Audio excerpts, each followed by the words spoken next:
Ça y est, c'est officiel. Des termites mutantes attaquent le pilier nord de la tour Eiffel et celle-ci menace de s'écrouler. Catastrophe.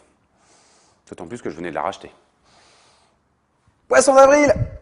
Ah, vous m'avez cru, non? C'est bien entendu un poisson d'avril. Rassurez-vous, la tour Eiffel n'a rien. Mais au fait, pourquoi cette tradition de faire des blagues le jour du 1er avril? Et puis vous savez, on parle toujours du poisson d'avril. Pourquoi un poisson? Pourquoi est-ce qu'on s'amuse souvent à coller des poissons dans le dos de ses amis? Tenez, on va aller vérifier. En attendant, il ne faut pas être très malin pour savoir un poisson dans le dos. L'origine du 1er avril est controversée. La légende la plus connue raconte que l'année commençait à l'origine le 1er avril. En 1564, le roi Charles décide que l'année commencera désormais le 1er janvier. Cependant, les gens n'acceptent pas tout de suite cette décision et continuent de s'offrir des étrennes, les petits cadeaux de début d'année, le 1er avril. Mais au fur et à mesure, les gens s'habituèrent et ceux qui continuaient de fêter le nouvel an en avril furent la cible des farceurs qui leur offraient de faux cadeaux. Le 1er avril est donc l'occasion de mystifier ceux qui n'acceptent pas la réalité. Mais d'où vient le poisson? Généralement, le 1er avril tombe aux alentours de la fin du carême, période durant laquelle les chrétiens ne sont pas supposés manger de viande.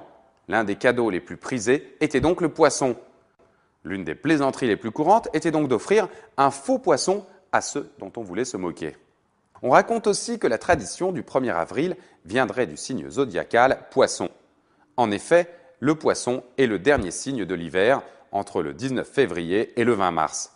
On peut supposer que les festivités du retour du printemps ont amené les plaisanteries. Une troisième théorie est que, comme au mois d'avril, la pêche était interdite, on offrait des poissons aux gens en guise de plaisanterie en leur faisant croire qu'on les avait pêchés. Nous ne sommes donc pas sûrs de l'origine exacte du 1er avril, probablement un mélange des raisons que nous avons présentées.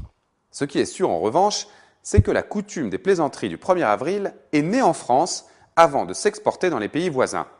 En effet, la coutume existe aujourd'hui en Angleterre, aux États-Unis, en Allemagne, aux Pays-Bas, en Belgique, au Canada, en Italie, en Pologne, au Portugal, en Suisse, en Suède et même au Japon. Le poisson, en revanche, n'a pas été systématiquement exporté. En anglais, on parle de jour des idiots, April Fool's Day, et en Russie, de jour des fous.